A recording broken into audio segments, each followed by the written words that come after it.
देखिए, हमें केंद्र सरकार की तरफ से भी सूचना मिली है कि इस एचएमपीवी वायरस के 2 कंफर्म्ड मामले कर्नाटक में पाए गए हैं और मैं समझता हूं कर्नाटक में पाए गए हैं तो और राज्यों में भी इस तरीके के मामले होंगे, क्योंकि उन दोनों व्यक्तियों की कोई इंटरनेशनल विजिट की हिस्ट्री नहीं है, ट्रैवल की हिस्ट्री नहीं है। यानी कि उन्होंने ये संक्रमण यहीं हिंदुस्तान में कहीं ना कहीं किसी व्यक्ति से लिया है और इसके बारे में ग्लोबली बहुत सुनने में आ रहा है कि इस तरीके का वायरस तेजी से फैल रहा है। दिल्ली क्योंकि देश की राजधानी है और इंटरनेशनल ट्रैवल यहां सबसे ज्यादा है, तो मैंने अरविंद केजरीवाल जी से इसके बारे में चर्चा की और क्योंकि उनको एक्सपीरियंस है पहला, उनने कई बातें मुझे बताई और आज मैंने मुख्य सचिव को लिखा है कि आप ये इंश्योर कीजिए कि एक तो इसकी ट्रैकिंग हम लोग करते रहें, केंद्र सरकार से लगातार इसके ऊपर बातचीत बनी रहे, इस तरीके के एक्यूट रेस्पिरेटरी इलनेस के लिए जो भी स्टैंडर्ड ऑपरेटिंग प्रोसीजर हैं, जो भी जरूरतें हैं वो पूरी हों और अगर मेरी जरूरत पड़े, क्योंकि मैं चुनाव में व्यस्त रहूंगा, तो मुझे फोन पे आप संपर्क करें मगर देरी ना करें। दूसरा, मैंने मुख्य सचिव को आदेश दिए, माफ कीजिएगा, स्वास्थ्य सचिव को आदेश दिए कि वो रोज 3 अस्पतालों का दौरा करें। दवाइयां उपलब्ध हैं, स्टैंडर्ड ऑपरेटिंग प्रोसीजर हो रहे हैं, ये सारी चीजों का देखभाल करें। पीएसए प्लांट जो ऑक्सीजन के प्लांट हैं वो चल रहे हैं, ऑपरेशनल हैं, इसको देखें और रोज मुझे उसकी रिपोर्ट भी भेजें। तो मेरा मानना यह है कि दिल्ली वालों के लिए हम लोग मौजूद हैं, सतर्क हैं और अभी कोई ऐसी घबराने वाली बात नहीं है, मगर हम हर सिचुएशन को मॉनिटर कर रहे हैं। कोई भी चीज होगी तो हम जनता को तुरंत जो है इसकी जानकारी देंगे। अरविंद केजरीवाल जी ने एक ट्वीट में कहा, मैंने कुछ दिन पहले ही कहा था दिल्ली की मुख्यमंत्री आतिशी जी को गिरफ्तार किया जाएगा और कुछ आम आदमी पार्टी के नेताओं पर छापे मारे जाएंगे। विश्वसनीय सूत्रों के अनुसार उनको जानकारी मिली है, वो कहते हैं कि आने वाले कुछ दिनों में मनीष सिसोदिया के घर पर सीबीआई का छापा भी पड़ सकता है। बीजेपी दिल्ली चुनाव हार रही है, ये गिरफ्तारियां और छापे उनकी हताशा का परिणाम है। देखिए, पिछले 2 प्रधानमंत्री की रैलियों को अगर आप छोड़ दें तो भारतीय जनता पार्टी द्वारा चुनाव की कोई तैयारी नहीं हो रही है, कोई नैरेटिव नहीं है, क्या करेंगे कोई बातचीत नहीं है, क्या रोड मैप है, कौन नेता है, क्या नेतृत्व रहेगा, कुछ नहीं पता। इससे ऐसा तो लगता है कि कोई बड़ी प्लानिंग भारतीय जनता पार्टी कर रही है और अरविंद केजरीवाल जी की जो पहली सूचनाएं आई हैं अब तक, ज्यादातर वो सूचनाएं सही पाई गई हैं और वो ये दूसरी बार कह रहे हैं, वो ये बात समझते हैं कि वो एक जिम्मेदार पद पे हैं, एक नेशनल पार्टी के अध्यक्ष हैं, उसके बावजूद ये बात वो दूसरी बार जिम्मेदारी लेके कह रहे हैं, तो मुझे लगता है कि इसमें कुछ ना कुछ तो सच्चाई होगी।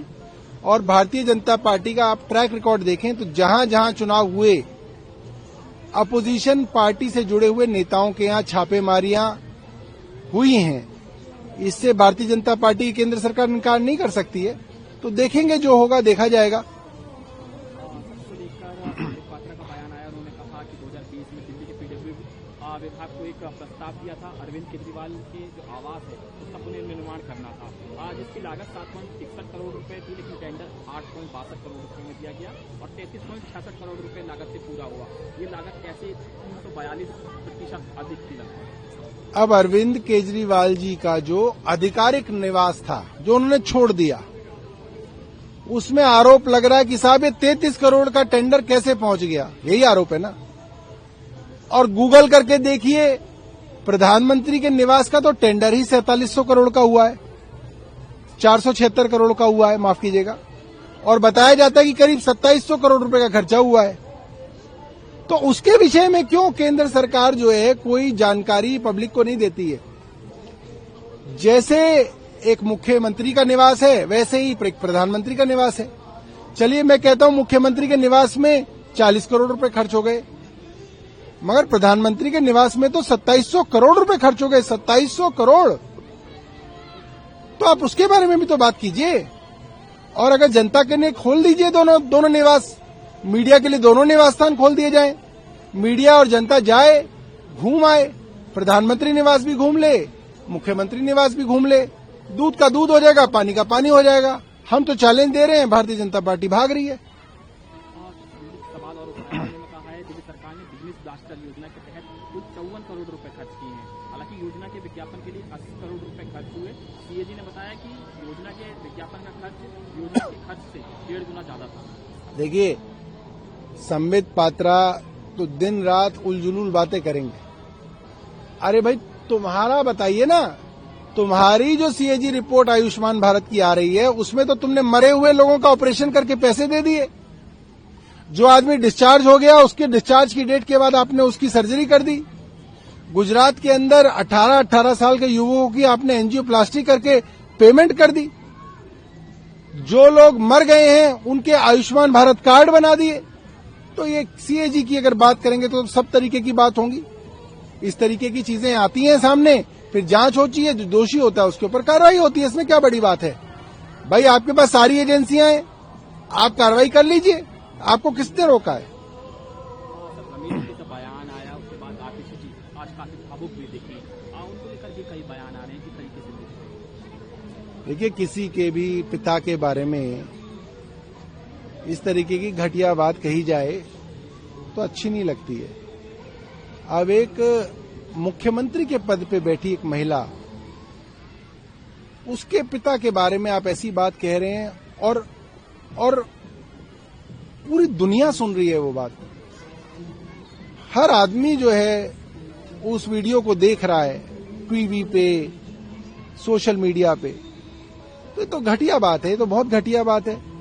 और जो लोग इस चीज का मजाक उड़ा रहे हैं, वो भारतीय जनता पार्टी के साथ खड़े हैं। वो लोग, प्रियंका गांधी का दुख नहीं है उन लोगों को, उनको इस चीज की खुशी है कि आतिशी के साथ जो है ये हो रहा है। तो वो भारतीय जनता पार्टी के साथ जो है ये मिलके जो काम किया जा रहा है वो सबको दिख रहा है।